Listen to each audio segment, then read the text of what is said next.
Ya, Assalamualaikum warahmatullahi wabarakatuh. Selamat sore pemirsa, kita kembali bersua dalam acara spesial kita adalah Podcast Pembangunan, persembahan Biro Pengembangan Infrastruktur Wilayah dan Pembiayaan Pembangunan atau Biro PIWPP Setda Daerah Istimewa Yogyakarta. Senang sekali hari ini saya Indah Adina bersama dengan Anda. Kita berada di tempat yang berbeda.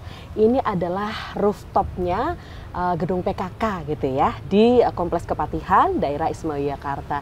Dan kami mengajak Anda untuk berbincang-bincang langsung terkait dengan tema yang hari ini sudah kami persiapkan mengenai reformasi hijau Kompleks Kepatihan, birokrasi berbudaya ramah lingkungan menuju Green Office.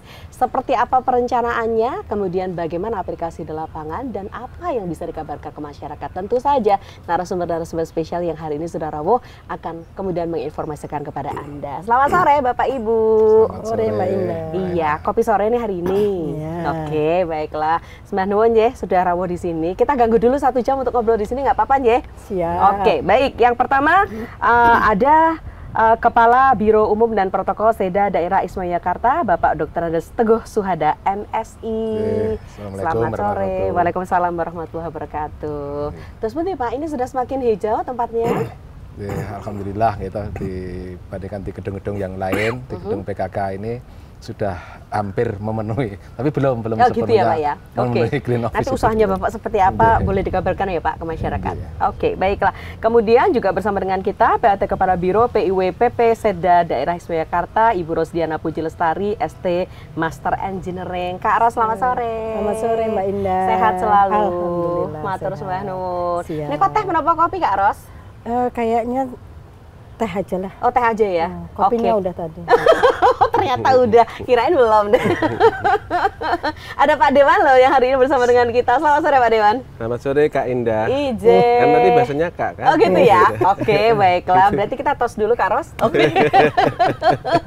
Ya baik. Beliau adalah Bapak Raden Inoki AP dari Komisi C DPRD Daerah Istimewa Yogyakarta. Komplit nih kan jadi eksekutif dan legislatif berkumpul di tempat ini. Bukan tanpa tujuan, kita akan ngobrol ya mengenai programnya Pak Teguh sebetulnya. Jadi Pak Teguh nanti yang dari 1 jam itu mungkin beliau 40 menit yang ngendikan. 55. Deal loh Pak. Ini sharing dengan Kak Ros. Iya baik, ini menarik. Jadi reformasi hijau Kompleks Kepatihan, gitu ya. Birokrasi berbudaya ramah lingkungan menuju Green Office. Ini masyarakat kalau mendengar senyum je, karena ada menyenangkan lah mendengar ada reformasinya soal bagaimana birokrasi berbudaya ramah lingkungan menuju Green Office. Kadang-kala kalau dulu-dulu banget gitu, mau datang ke kantor kepatihannya Pak Inoki, itu rasanya kalau masyarakat aja deg-degan toh, jemuten.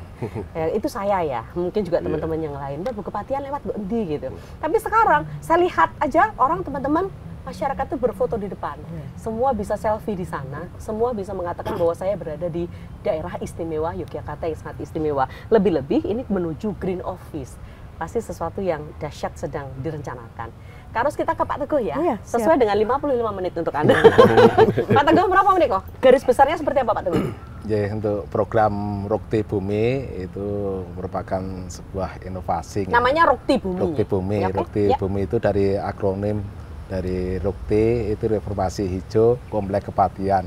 Sedangkan Bumi sendiri itu birokrasi berbudaya ramah lingkungan.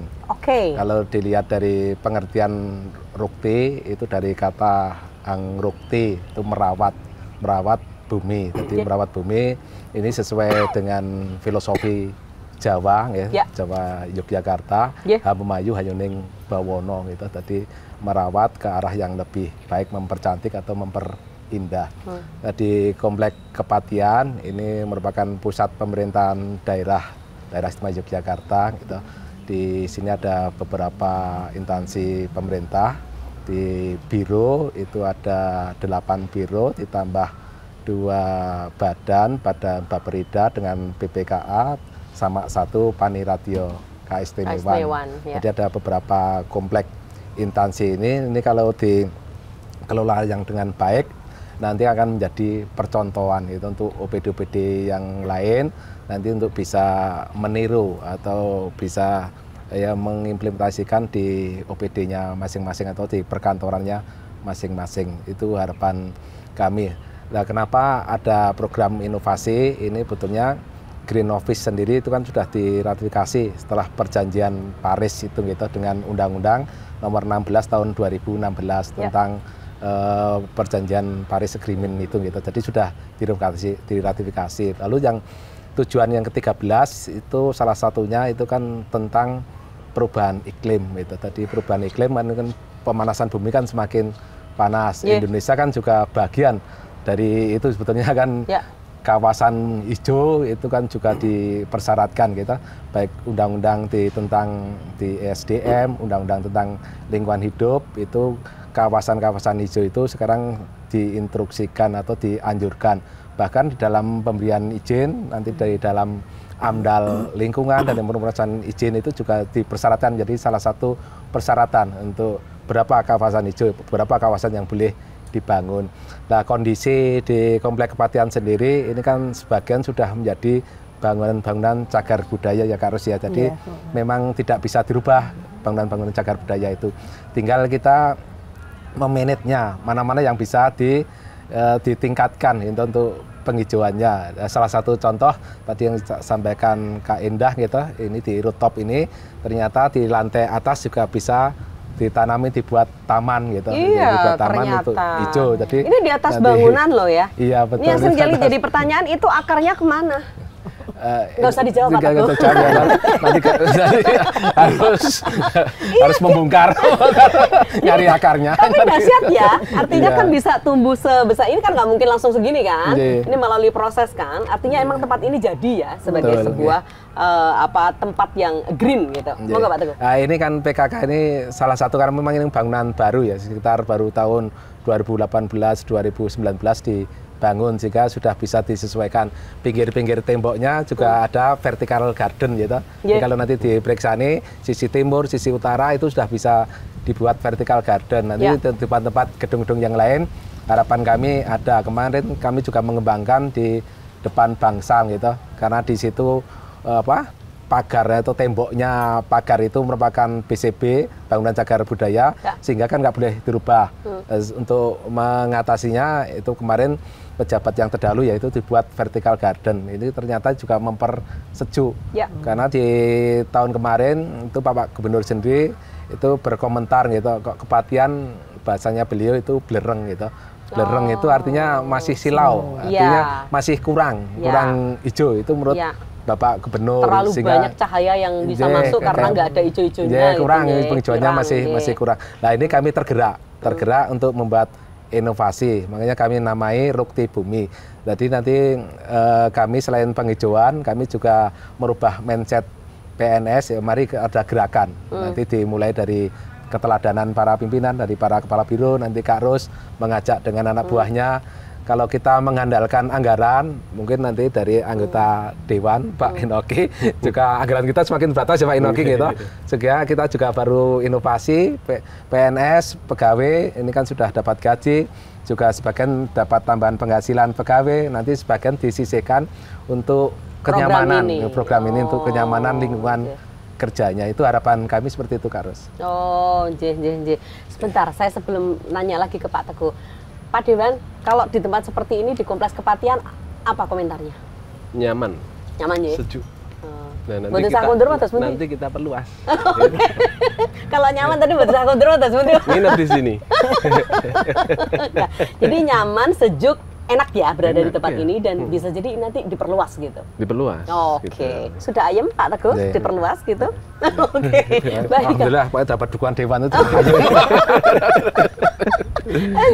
Iya benar ya, kita nyaman berada di tempat. Manggilnya siapa tadi? Masih Pak Teguh ya? Ada ide? Oh, Kak Teguh juga. Oh, ini sebetulnya salah satu wujud bagaimana mendekatkan beliau yang birokrat-birokrat ini ke masyarakat gitu. Makanya kita ngobrolnya dengan cara seperti ini. Mudah-mudahan diterima dengan baik. Oke, baiklah. Tapi di tempat seperti ini salah satu contohnya ya, yang sekarang sudah ada di Kompleks Kepatihan ini pun di kemawon, Kak Teguh. Untuk rooftop itu baru tempat ini ya, baru tempat ini. Ada. Yang lain itu memang dari taman di masing-masing depan-depan kantor itu sudah mulai ditanami, ada pot, ada tanaman, itu sudah ada kreasi. Kemarin kayak tempatnya Kak Ros nanti juga akan mengembangkan nanti seperti apa akan menjadi contoh tempat yang lain gitu. Nanti bisa dicontoh, nanti yang bagus dilihat teman-teman di tempatnya bisa birunya Kak Ros lebih bagus ya, dilombakan ya. gitu. Insya Allah nanti rencana ke depan juga begitu akan kita lombakan antar OPD. Juga nanti juga akan ada audit mini gitu lingkungan, karena untuk bicara green office itu kan ada beberapa unsur, salah satunya tentang penghematan energi. Jadi bagaimana penghematan energi? Wujudipun terus pundi niku? Nanti penghematan energi misalnya seperti apa, penggunaan listrik gitu. Itu kalau tidak dipakai harusnya dimatikan. Nanti akan kami buatkan SOP-nya gitu. Jadi kalau listrik tidak dipakai itu harus dimatikan. AC itu harus dihidupkan sesuai standar dari e-office yang di Kementerian ESDM itu antara 24 sampai 25 derajat Celcius. Sekarang kan teman-teman itu ada yang sudah dihidupkan sejak training masuk itu sudah dihidupkan. Padahal aturannya kan dihidupkan saat digunakan saja gitu. Kalau biar dingin di tempat-tempat rapat memang ada SOP bahwa itu 2 jam sebelum digunakan itu dihidupkan supaya ruangan terjaga kenyamanannya. Tempat-tempat yang banyak digunakan orang-orang di situ. Tapi kalau hanya untuk ruangan kerja itu saat mulai kerja saja pagi itu kita masuk setengah 9 setengah 8 7.30 saya kira masih sejuk. Nanti mungkin dihidupkan mulai jam 8 jam 9 itu masih memungkinkan gitu. Jadi tidak perlu cleaning service sudah masuk jam 6 jam setengah 6 itu AC sudah dihidupkan. Itu kan ini ada pemberas. Itu penghematan energi salah satunya tadi itu. Selain juga di penghematan energi itu ada penggunaan lampu LED. Nanti mulai yang kita perbarui yang rusak itu nanti pengadaan nanti LED gitu. Itu nanti ada anjuran seperti itu, ada surat edaran dari Bapak Gubernur nanti akan kami buatkan seperti itu. Lalu yang kedua pengelolaan sampah. Ini sampah ini kan juga menimbulkan karbon, apalagi di Kota Jogja Pak. Sekarang kan sampah juga mulai menggunung lagi ya, sebagian tempat pembuangan sampah sementara itu kan juga mulai penuh. Kota Jogja kita membantu, jadi birokrasi itu harus memberikan contoh pada masyarakat. Oh ini kami birokrasi bisa mengelola, bisa memilah sampahnya sendiri. Antara sampah daun, ini kami buatkan biopori, kita kelola menjadi sampah di Komplek Kepatihan. Ini ada beberapa spesies tempat yang masih ada ruangan, nanti akan kita buatkan untuk diolah. Sedangkan yang tidak ada, nanti akan kami pilah lagi dan kami akan berkolaborasi dengan BUMDes, BUMKAL, badan usaha milik kelurahan di Gosari, di sana yang sudah baik di TPR 3. Di sana sudah ada pengelolaan yang bagus, juga sudah terbiayai dari dana keistimewaan, di sana sudah bagus, sudah dipilah, sudah didaur ulang gitu. Sebagian sudah bagus itu. Termasuk tadi sampah-sampah yang anorganik, yang sampah-sampah dari kantin itu nanti juga untuk beri makan kompos, margot itu seperti itu gitu. Di sana sudah dikelola seperti itu, sudah kami tinjau. Itu yang pengelolaan sampah. Lalu ada nanti yang penggunaan kendaraan. Kadang-kadang penggunaan kendaraan itu kan kita juga asal dipakai. Nah, sudah kantor ini kan ya mungkin perawatan juga tidak berkala gitu. Betulnya anggarannya ada tapi didapatkan betul atau tidak itu kan kadang-kadang tergantung petugasnya gitu. Ini nanti ada pengecekan secara berkala untuk emisinya biar nanti nggak menambah karbonnya gitu. Ini nanti berkala. Lalu pemanasan mobil, kendaraan itu betulnya kan ada ukurannya juga. Kalau yang mobil-mobil lama itu memang perlu 10 menit sampai 15 menit. Tapi yang mobil-mobil baru kan tidak perlu lama-lama sampai dipanasi, kadang-kadang delivery manasi sampai 30 menit bahkan 1 jam. Dari pagi Bu Kepala Biro Kak Ros pergi mungkin sudah dihidupkan sudah agak lama. Nanti yang kepanasan justru Kepala Bironya lagi. Karena marah-marah. Anggarannya gitu. Kok lama banget gitu. Itu ada beberapa itu. Selain nanti juga pengelolaan air juga itu nanti air limbah juga akan kita kelola dengan baik, nanti bekerjasama tentunya berkolaborasi dengan temannya Kak Ros gitu. Ini kami tidak bisa sendiri, nanti juga berkolaborasi dengan keroyokan dengan antara OPD Dinas PU SDM tentang SDM. Nanti juga penggunaan lampu solar itu tadi untuk penghematan energi juga nanti akan kita kembangkan. Betul kita sudah ada beberapa percontohan di Komplek Kepatihan ini untuk penggunaan lampu solar itu gitu. Nanti kita juga seperti itu, jadi ada pengolahan sampah, ada penghematan energi, nanti untuk limbah airnya seperti apa ya nanti juga kita menggunakan teknologi untuk paperless-nya gitu, jadi mengurangi kertas. Karena kertas ini kan juga menimbulkan karbon gitu. Karena sumbernya pembuatan kertas kan juga dari pohon. Semakin kebutuhan kertas semakin banyak, pabriknya juga semakin gencar nebang pohonnya. Gitu. Nah, ini nanti birokrasi mengurangi, mulai sedikit-sedikit penggunaan kertas itu kita kurangi dengan sebuah aplikasi. Kami juga akan dalam waktu singkat ini juga misalnya untuk booking tempat rapat. Ini selama ini kami masih formulir, masih ngisi, OPD-nya masih membuat surat ke Kepala Biro Umum untuk izin. Besok akan kami kembangkan pakai aplikasi. Nanti aplikasi itu tidak hanya untuk rapat di Komplek Kepatian saja, nanti digunakan semua OPD di Pemdadi izin nanti untuk aplikasi itu. Ya kami padukan dengan aplikasi persuratan Sisminkada yang sudah ada. Nanti kami padukan, kami hanya menambah menu. Juga selain juga persuratan di Sri Kandi kan juga sudah ada gitu. Ini salah satunya untuk proses green office. Sedangkan gedung yang memenuhi syarat memang keterbatasan anggaran, tentunya ini perencanaan gedung yang green building gitu. Green building itu tentunya bertahap. Kami tidak mungkin akan mengusulkan ke Dewan minta anggaran berubah semua gedung. Itu tentunya besar. Nanti gedung yang baru-baru, gedung-gedung yang baru otomatis nanti akan direncanakan itu harus memenuhi standar itu ya. Gedung-gedung baru. Misalnya sedang yang dibangun kantor DPRD, harusnya kantor DPRD nanti kan sudah terpikirkan itu gitu untuk termasuk ya meskipun di luar dari bangunan ini tetap bukti buminya di sana juga ya, harapannya berlaku. Seperti itu contoh-contoh apalagi yang di Komplek Kepatian gitu nanti kami bertahap itu mengarah ke sana. Mungkin itu Kak Indah. Baiklah. Belum 55 menit Kak. Oke, tapi segitu banyak perencanaan yang kemudian sudah dilakukan dan diwujudkan. Ini sesuatu yang bagi masyarakat juga kabar baik ya. Nanti kita breakdown satu persatu apa yang dilakukan, bukan hanya sebuah perencanaan tapi sudah dimulai dan sudah dijalankan. Termasuk bagaimana OPD mengabsorpsi itu menjadi sebuah gerakan nyata. Dan Dewan Radarnya sudah dihidupkan Pak Teguh. Jadi nanti kira-kira Bapak nanti membutuhkan dukungan yang apa biar Pak Inoki itu nanti akan menjawab pertanyaan itu semua. Kita break dulu sebentar, boleh ngata-ngata dulu? Break dulu Pak Teguh, monggo. Makasih. Sudah 55 menit loh. Iya, pemirsa tetap di tempat Anda. Kami jeda sebentar, sesudah pariwara berikut ini kembali dalam podcast Pembangunan.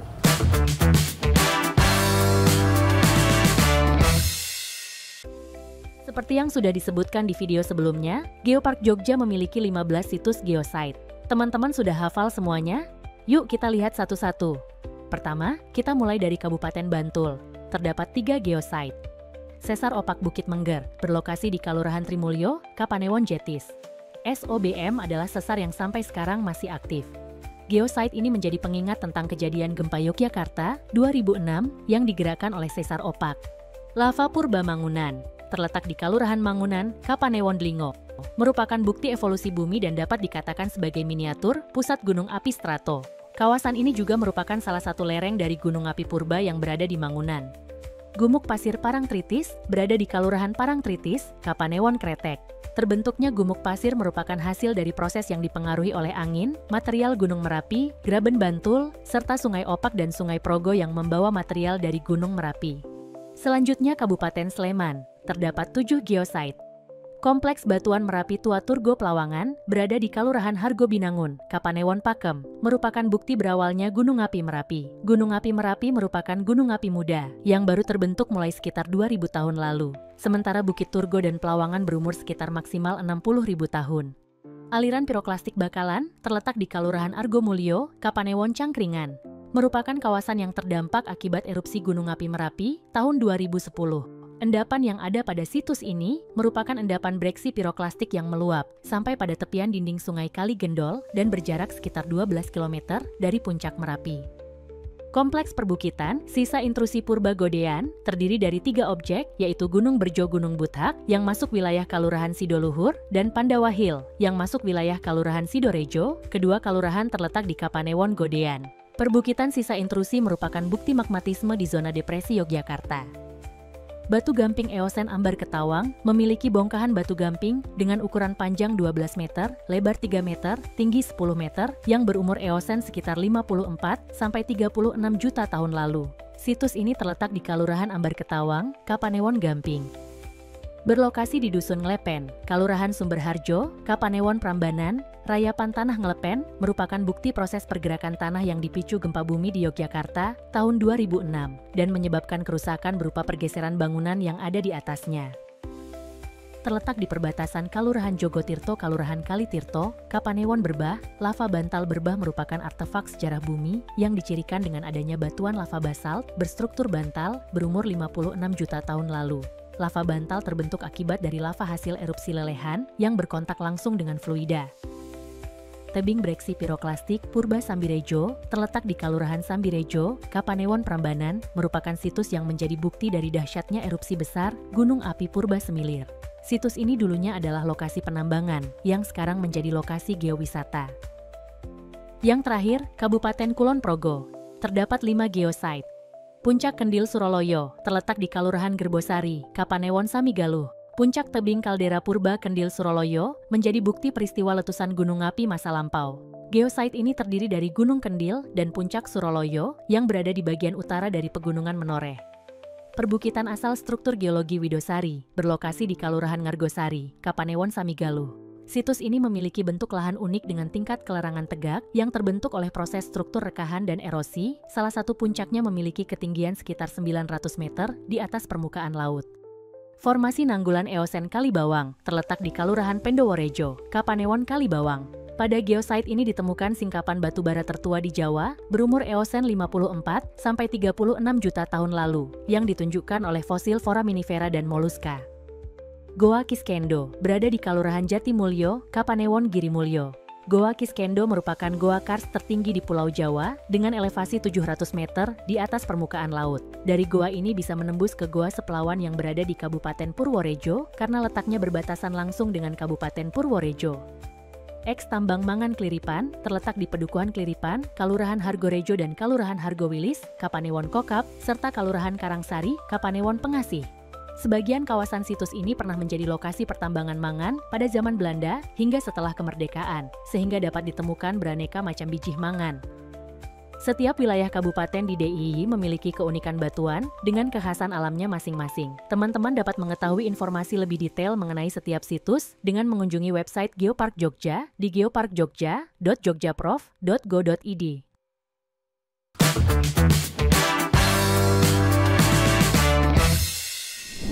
Ya pemirsa, terima kasih Anda masih bersama kami dalam podcast pembangunan. Dan tentu saja tema kami mengenai kampanye program Rukti Bumi. Bagus ya namanya, Reformasi Hijau Kompleks Kepatihan, Birokrasi Berbudaya, Ramah Lingkungan menuju Green Office.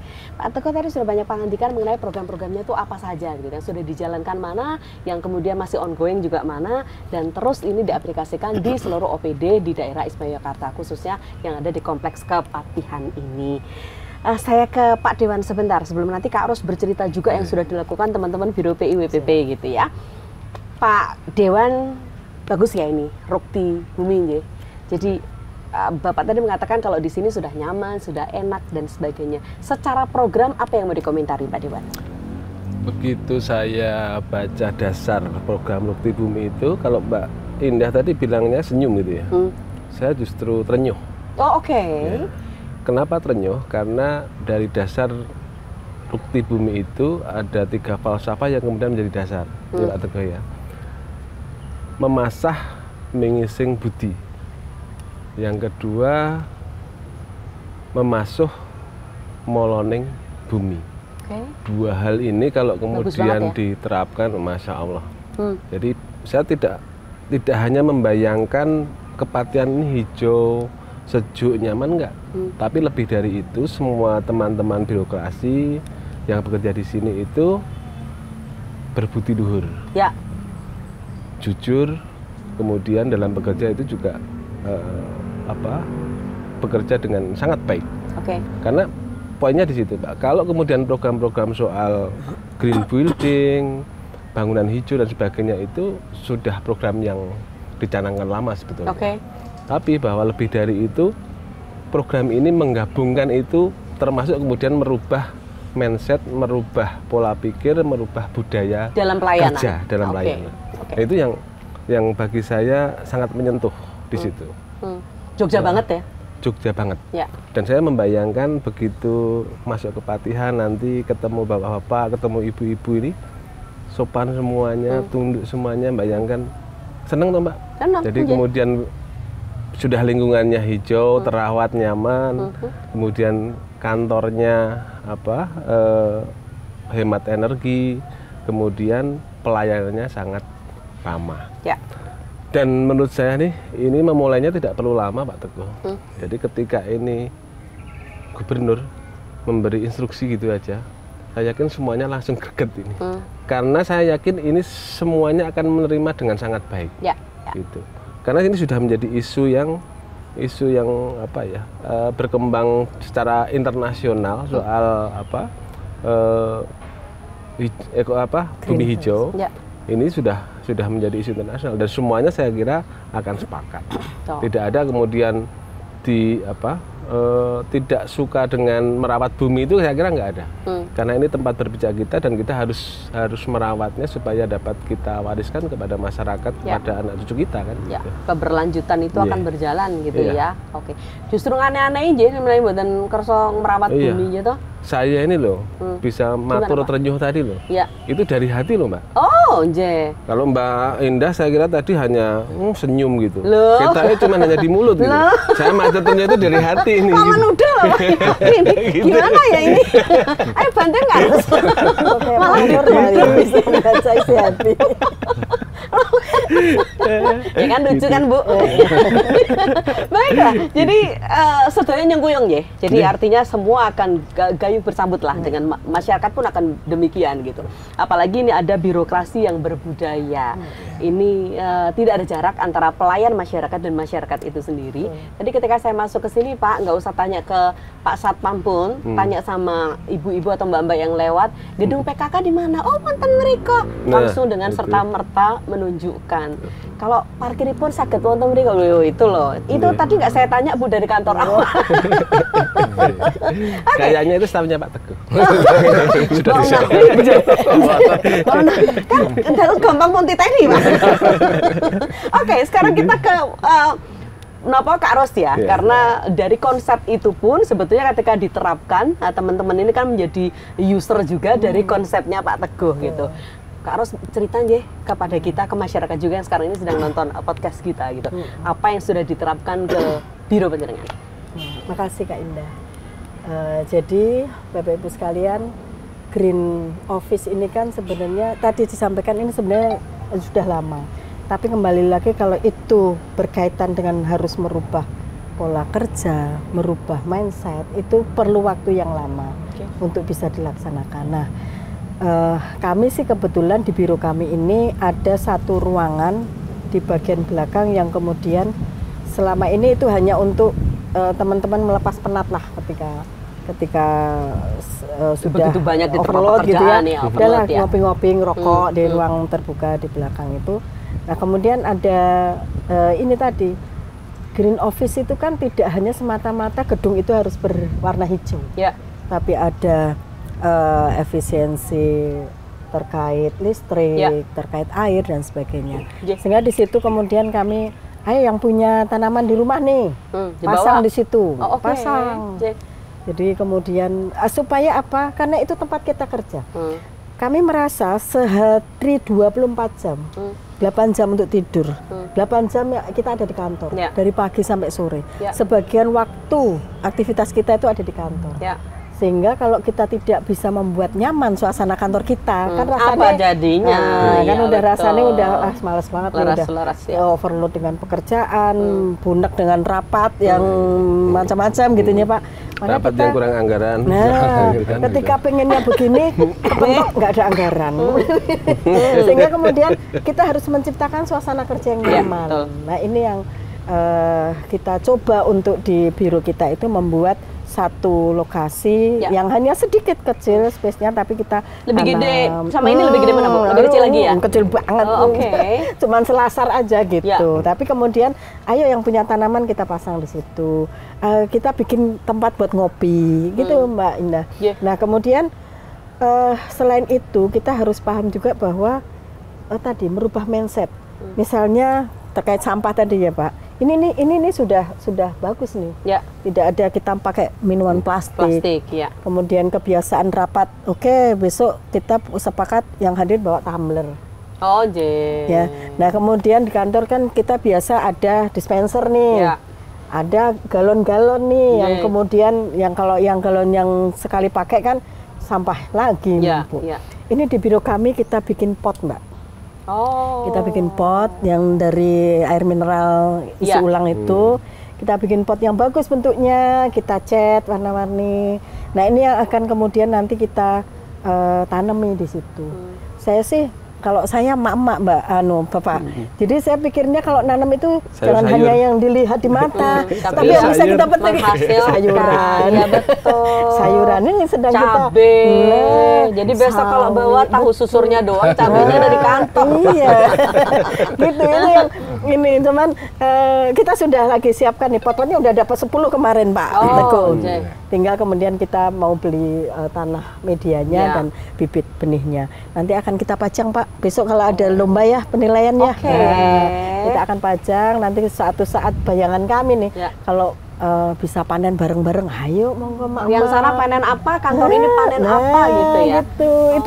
Itu salah satu pemanfaatan terhadap air bekas galon bekas air mineral tadi. Nah, kemudian yang lain kalau dari kebiasaan saya dulu, Mbak, di dinas yang lama, karena saya pernah di bidang cipta karya yang pernah megang TPA Piungan, Pak. Nah, jadi saya concern sama terhadap. Di ruangan saya tuh selalu ada kardus yang setiap kali saya rapat, Pak, kardus snack itu saya lipat, saya masukin situ. Air mineral saya masukin situ. Jadi nanti kalau udah penuh nih, saya OB kalau mau, atau kalau di tempat saya dulu kan ada staf yang dia ini pengurus bank sampah. Bawa. Jadi kadang bawa pulang tuh bawa satu kresek hitam yang besar itu. Tapi itu artinya apa? Saya ingin memberi contoh. Ini loh, dari hal yang sekecil ini yang harusnya kita semua bisa. Kita semua bisa. Nilai ekonominya jalan, sirkular ekonominya di masyarakat juga jalan. Tapi di sisi lain kebersihan, kemudian ini. Sampai sekarang, Pak, di ruangan saya ada tuh. Terus tiap kali air mineral untuk rapat gitu, kardusnya saya taruh di bawah kursi saya. Setiap kali ada saya bawa. ANSI itu hanya bungkus lemper. Nah, yang plastiknya itu saya taruh situ.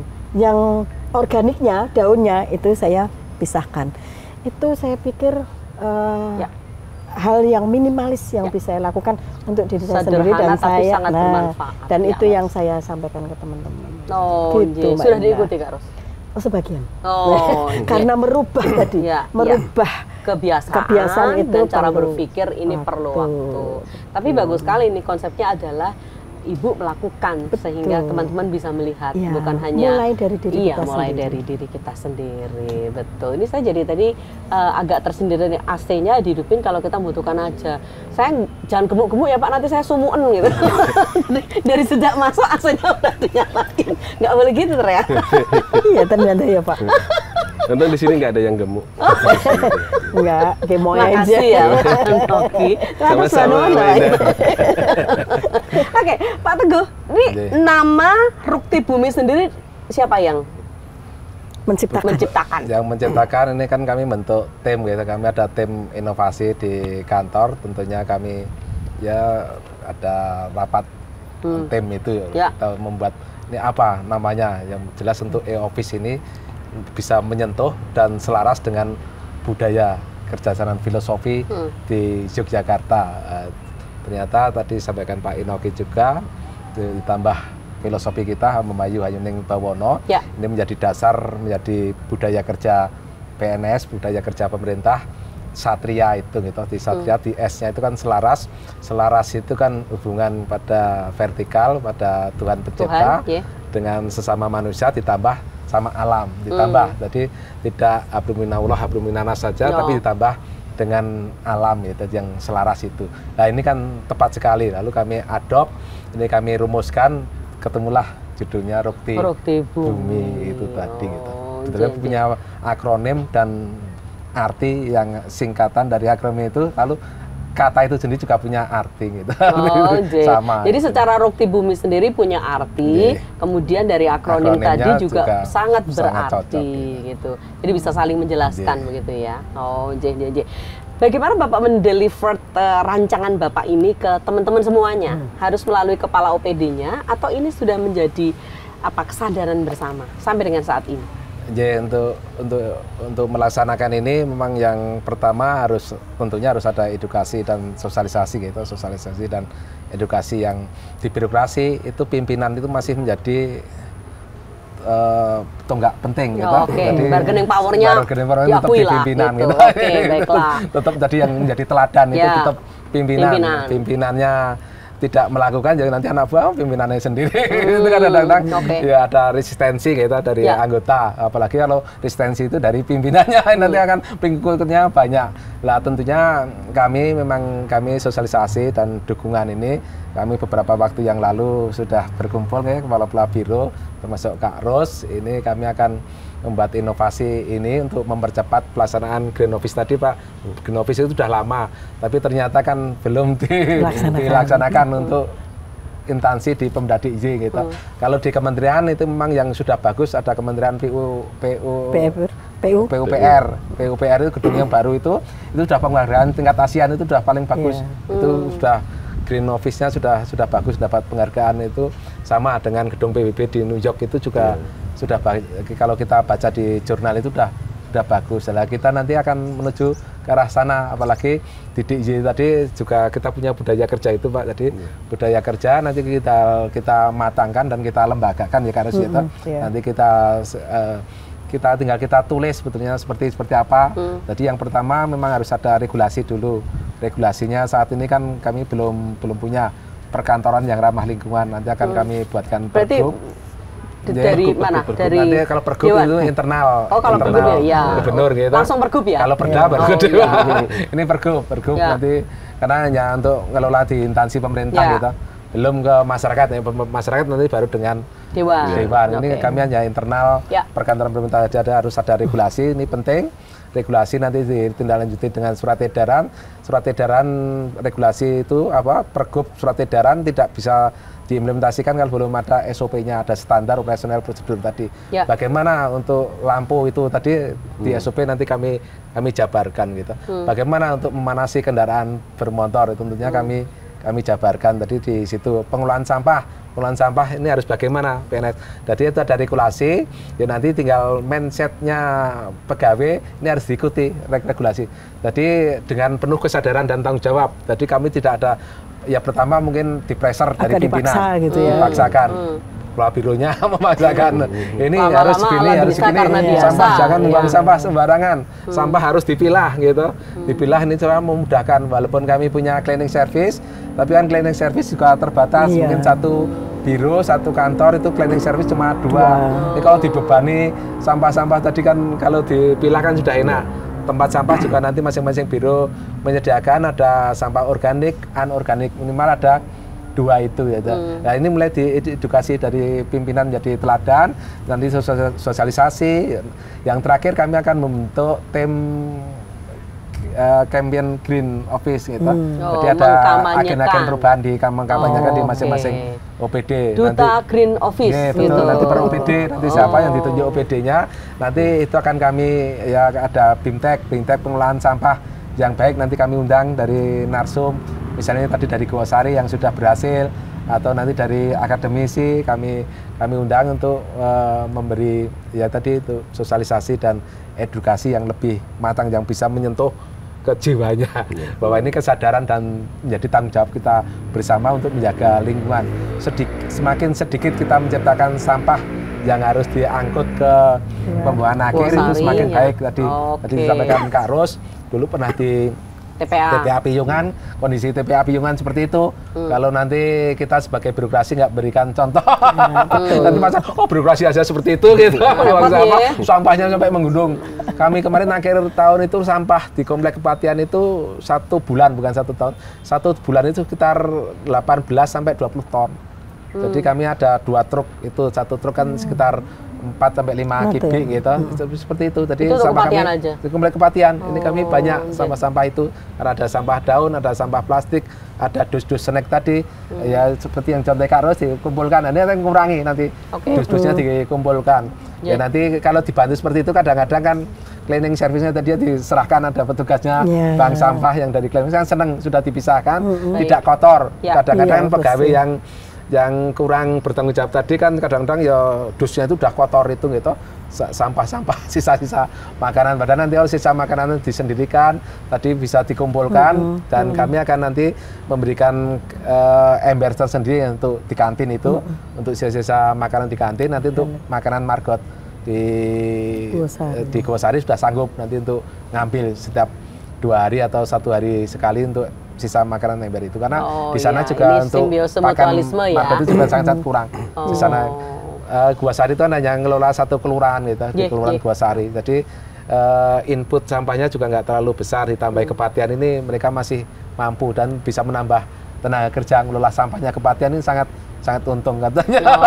Iya benar, makanya simbiosis mutualisme dari sini bisa membuang ke sana, tapi di sana juga bisa dipergunakan. Baiklah. Ya, nanti masih ada 1 sesi lagi kita ngobrol lebih lanjut mengenai hal ini, Rukti Bumi gitu ya. Podcast pembangunan kembali lagi untuk Anda, tetap di tempat Anda, kami kembali sesaat lagi.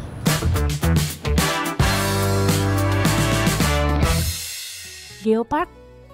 Apa sih Geopark itu? Lalu di Geopark Jogja ada apa aja? Yuk kita bahas. Dalam bahasa Indonesia, Geopark diartikan sebagai taman bumi, yaitu konsep pengembangan kawasan secara berkelanjutan yang memiliki warisan geologi, keanekaragaman biologi, dan keragaman budaya yang dikelola secara bersama-sama untuk menyejahterakan masyarakat lokal dengan tetap menjaga kelestarian lingkungan.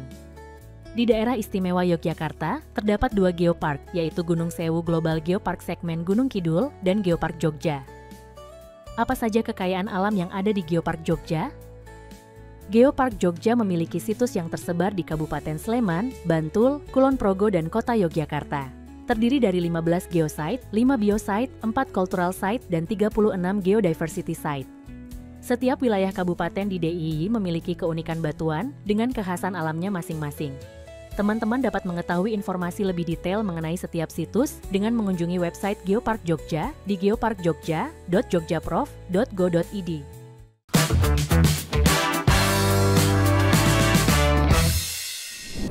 Ya pemirsa, terima kasih Anda masih bersama kami dalam podcast pembangunan. Bicara soal Rukti Bumi, sesuatu yang baik perlu kita kabarkan, dan barangkali melalui kompleks Kepatihan ini kita jadi banyak punya inspirasi.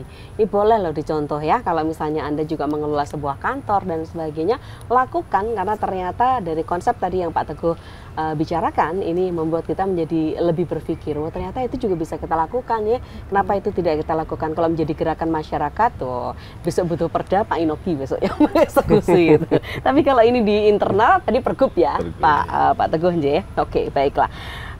Sejujurnya dari konsep yang Pak Teguh tawarkan, ada yang merasa perlu menolak menolak? Tidak ada ya? Nggak ada. Jadi menyambut baik?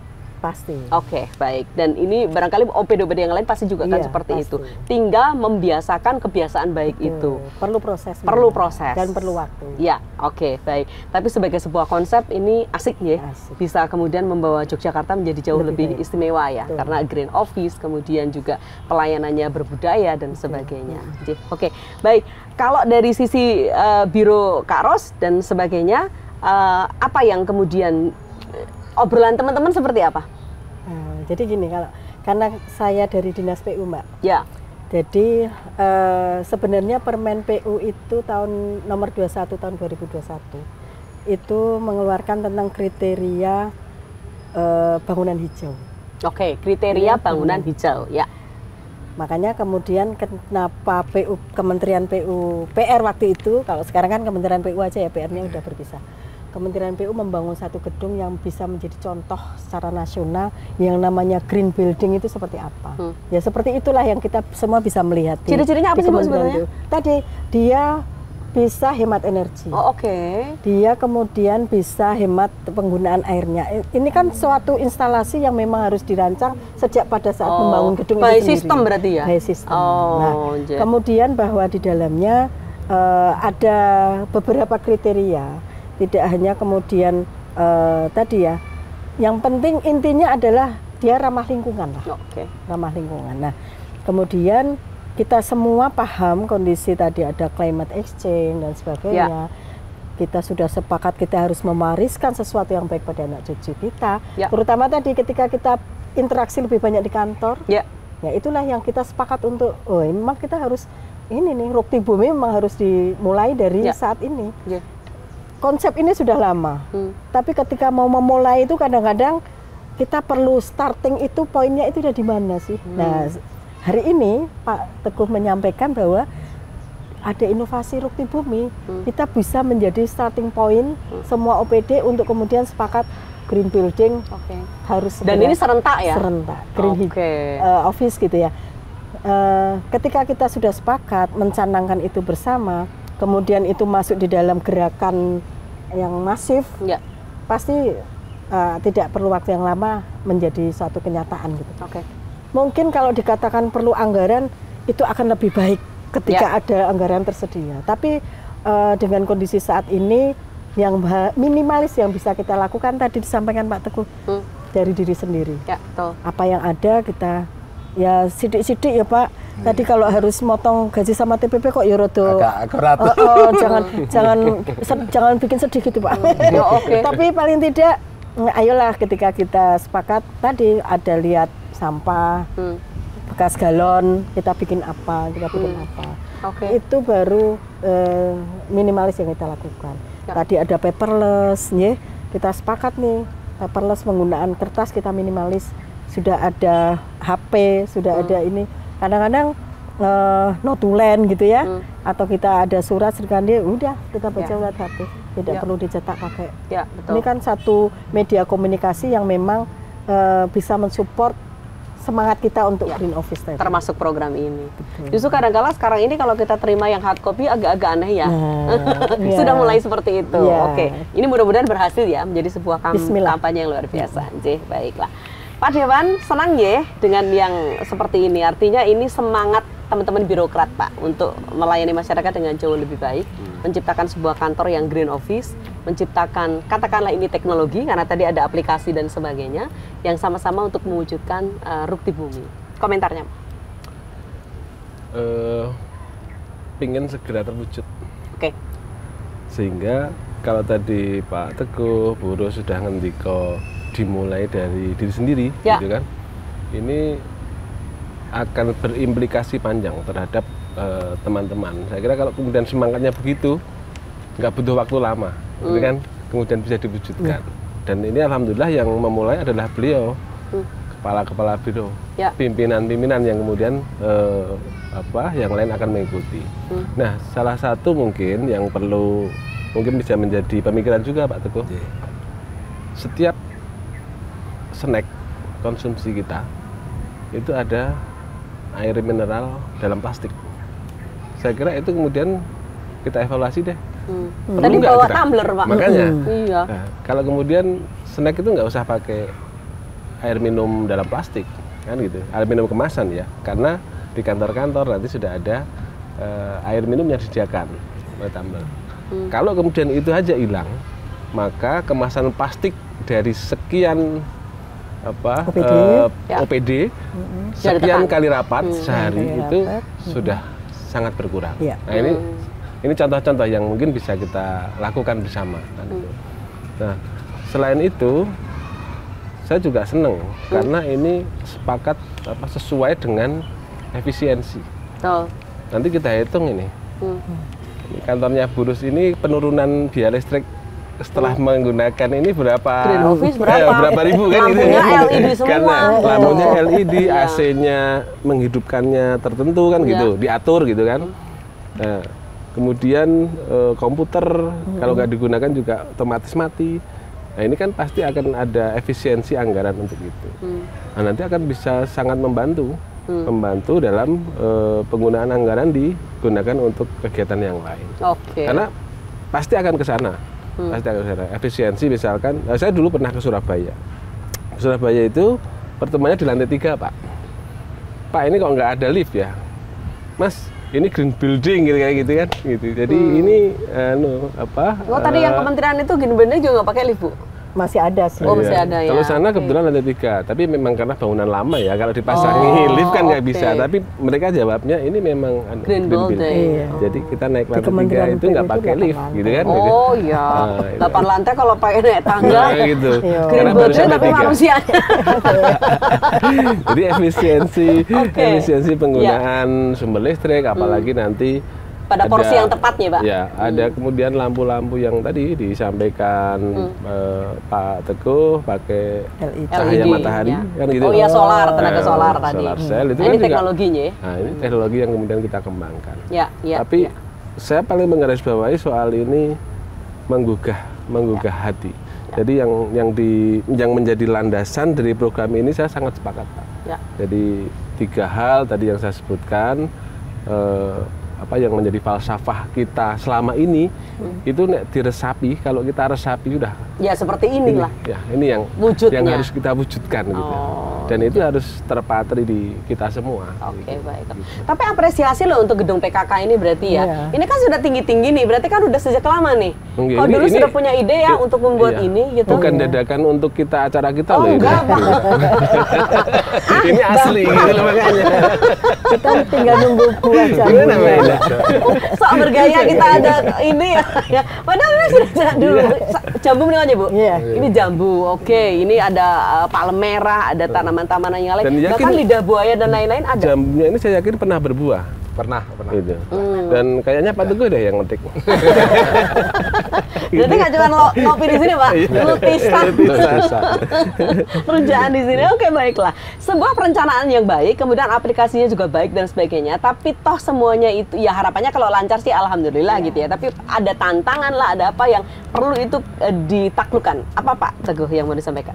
Jadi untuk sebuah yang menjadi kekuatan dan tantangan itu mesti tetap ada ya Bu Karus ya Pak Inoki gitu.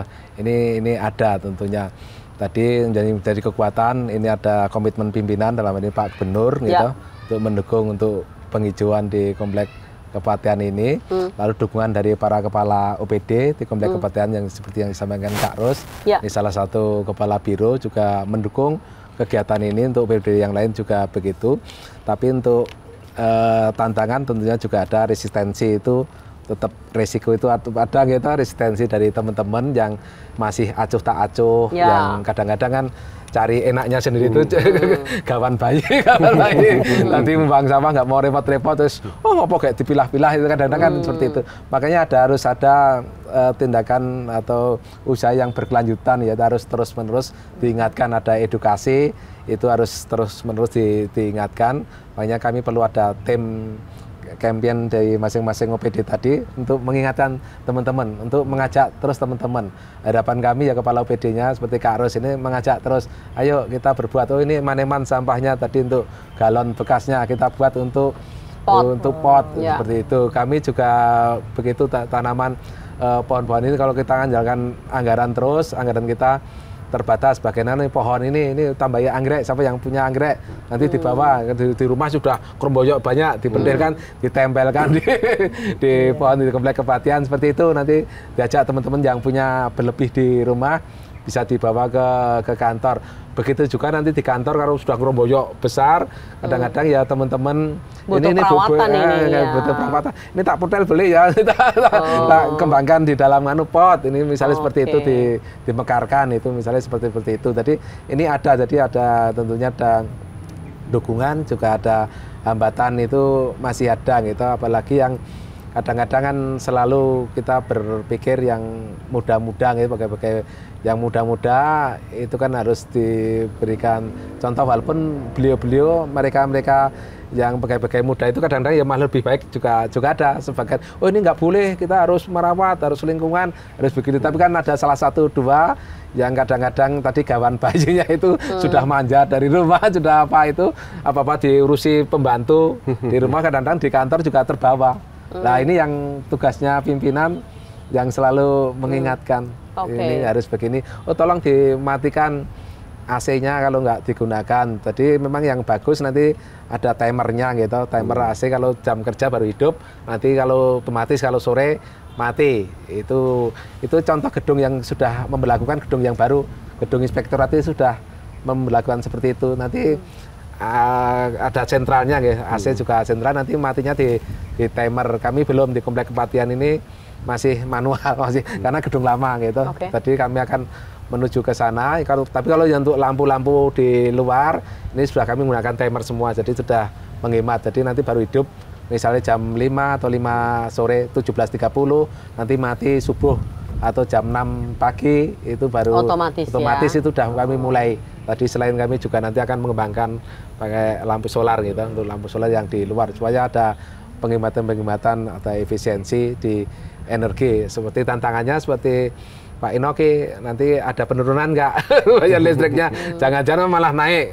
Ya memang kami membandingkan nanti mungkin bukan dengan bulan sebelumnya. Misalnya bulan Juli dengan Agustus, otomatis konsumsi listriknya akan banyak bulan Agustus. Karena ada peringatan HUT RI gitu, itu ada gebiar-gebiar, lampu-lampu juga ditambah. Nanti dibandingkan dengan bulan Agustus tahun lalu, tentu kami bandingkan.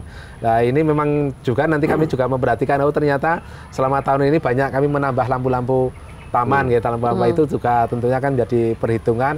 Ini kok malah naik listriknya, sudah ada bukti bumi kok naik, makanya kami bandingkan kenapa ini nanti terjadinya naik. Tapi harapan kami seperti Pak Inoki, nanti ada penurunan nggak? Jadi ada efisiensi walaupun kecil, sekecil apapun efisiensi itu tetap harus diperhitungkan karena setiap orang bisa mengefisiensi energi Rp1 saja. Kalau di DIY itu ada 3,5 juta orang kan sekian, dan dihitung penghematan itu kan luar biasa. Nanti akan mengurangi karbon gitu, karena PLN kita kan masih mengandalkan batu bara gitu, yang utama masih minyak bumi dan lain-lain kan, yang air kan juga belum bisa terpenuhi semua gitu.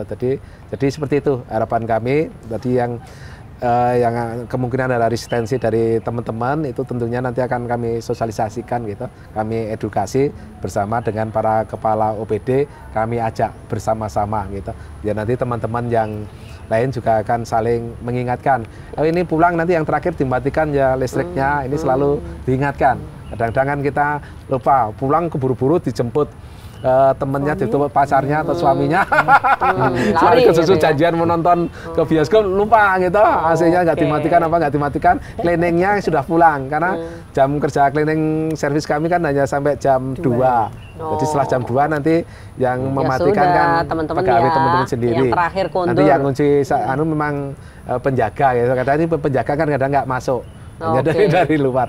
Seperti itu nanti. Jadi harapan dari kami ya teman-teman nanti sama-sama kita ya guyup rukun, gotong royong untuk mewujudkan itu gitu, sama-sama tadi. Karena ini menjadi sebuah gerakan, saya pikir memang itu akan menjadi jauh lebih baik ya. Karena orang akan saling melihat, akan saling mengetahui apa yang dilakukan temannya dan sebagainya. Kalau gerakan tuh biasanya kalau sudah terbentuk, nanti kalau kita nggak gitu kita malu Pak. Mudah-mudahan saja demikian gitu. Nanti yang paling akhir yang matiin ya, pulangnya duluan Pak. Itu mah nakal itu. Tapi bukan sesuatu yang tidak mungkin itu bisa dilakukan. Ya memang perlu proses sih Pak Cuman ya nggak apa-apa. Memang sebagai manusia harus bertahap. Ya oke, baiklah. Ya itulah dimulai dengan sebuah gerakan. Ya saya ke Pak Inoki terlebih dahulu. Saya yakin panjenengan menyambut baik. Terima kasih terenyuhnya panjenengan. Ini juga pertanda bahwa panjenengan punya apresiasi yang luar biasa untuk Rukti Bumi, termasuk juga untuk teman-teman yang akan menyelenggarakan itu, ya Pak. Termasuk barangkali karena eksekutif selalu berkoordinasi dengan legislatif, Bapak juga sekaligus bisa melihat seperti apa sebetulnya teman-teman ini punya komitmen menjaga ini. Apa yang disampaikan di akhir acara, Pak? Komitmen dari teman-teman eksekutif saya kira dan kami di DPRD harus punya komitmen yang sama. Bukan hanya setwannya ya, kalau setwan kan termasuk eksekutif gitu. Tapi kami di teman-teman Dewan. Makanya ketika ini menjadi gerakan bersama ya gerakan kita semua. Tidak usah dibatasi eksekutif atau legislatif. Ini semua kita. Mudah-mudahan menular ke masyarakat ya Pak. Kalaupun Rukti Bumi tadi masih ada anonimnya untuk kepatihan gitu kan gitu. Karena birokrasi gitu. kalaupun DPRD itu tidak termasuk lingkup kepatihan ataupun nanti pindah kantor di sana, tetap aja semangatnya kita pakai Rukti Bumi itu menjadi semangat kita bersama. Karena Rukti Bumi sendiri punya arti, punya makna, dan di kantor yang baru DPRD itu sudah menggunakan ini teknologi dan ramah lingkungan. Gitu. Yang ini saya kira nanti meskipun kalau yang lama diubah saya kira akan butuh biaya banyak, tapi yang baru yang sedang berproses itu harus menyesuaikan dengan program ini gitu kan.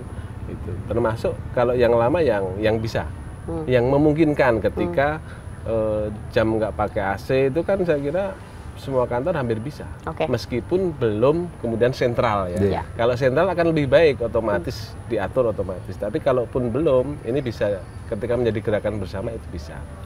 Dan yang paling penting tadi saling mengawasi, saling mengingatkan. Dan jangan marah kalau diingatkan.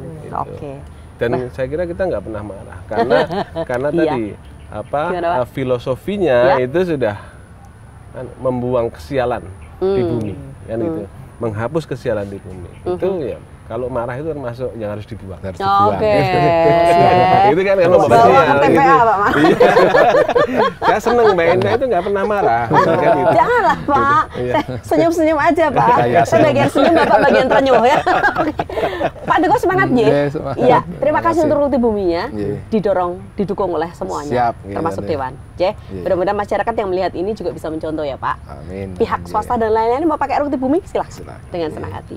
Selamat bertugas, Pak Teguh. Terima kasih. Oke, Kak Ros, silakan. Closing statement, boleh? Closing statement saya, teman-teman birokrat, menjadi birokrat yang bisa mewujudkan green office itu adalah suatu prestis. Jadi ayo kita semua semangat untuk melakukan itu. Baik. Karena green birokrat itu adalah suatu prestis. Baiklah. Tepuk tangan dong untuk kita semua. Matur nuwun diskusi ini mudah-mudahan membuka cakrawala berpikir siapapun ya untuk sama-sama mendukung program ini. Sampai ketemu lagi untuk podcast yang akan datang. Terima kasih banyak.